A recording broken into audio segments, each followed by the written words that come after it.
Interest rates, hot topic, right? I get a lot of questions about interest rates. So I just wanted to do a quick question and answer session for the questions I often get asked. So first thing is how interest rates go up and down. So interest rates go up and down as the stock market goes up and down. I monitor this all day long. I get text messages as the bonds change to alert me that rates might change. We can always tell by the bond market and the stock market, kind of the trend with rates. So there's not like a mathematical equation or a magic ball to determine exactly what rates are going to do. But with experience and just kind of watching the history of things, we can kind of gauge rates. I will say in this market, rates are really low. It's best to lock in and not take your chances of something going up.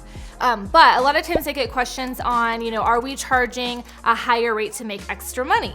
That's not a thing in mortgages. I know that's a thing in auto loans where they'll make an extra percent on the loan by charging a higher interest rate. We don't do that anymore. That used to be a thing back before the crash. Brokers could say, oh, this loan was really hard.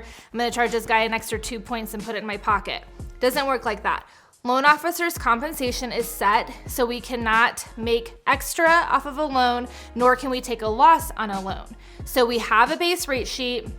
We have the option of buying the interest rate down and getting it lower, keeping the rate where it's at, or if some people want help with closing costs, we can increase the rate to get a lender credit.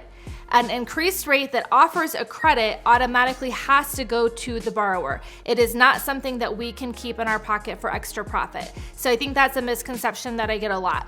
Next, sometimes people will say, well, why is your rate so much lower than so-and-so or so much higher than so-and-so?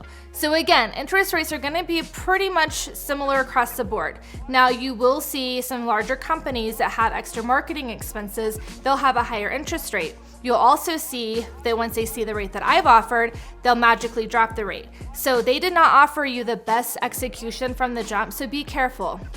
The other thing that they'll do is what we call bait and switch.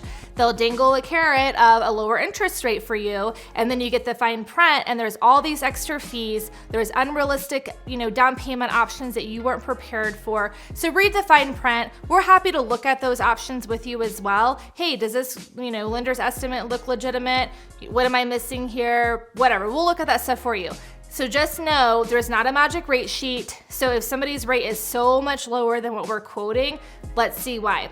And also be careful, like I said before, with these larger companies that might quote you something that may not be accurate. So just get with a lender that you can trust, someone who has a good reputation, someone that's been doing this for a while will take good care of you.